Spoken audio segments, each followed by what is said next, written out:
10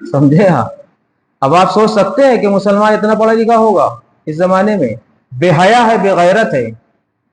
قرآن اور نماز جس طرح چاہے پڑھ لے، باقی ہر چیز سیکھے گا، ہر چیز سیکھے گا سوائے نماز اور قرآن کے. دیکھیے، سیکھیے، کس طرح سیکھنا ہے. شاعر کہتا ہے اس طرح طے کی ہے ہم نے منزلیں، اس طرح طے کی ہے ہم نے منزلیں، گر پڑے گر کر اٹھے اٹھ کر چلے. گر پڑے گر کر اٹھے اٹھ کر چلے. یعنی سیکھیے چاہے جتنی مصیبت آئے. ہاں، شرم و حیا نہ کریے اس میں. نماز بہت قیمتی چیز ہے.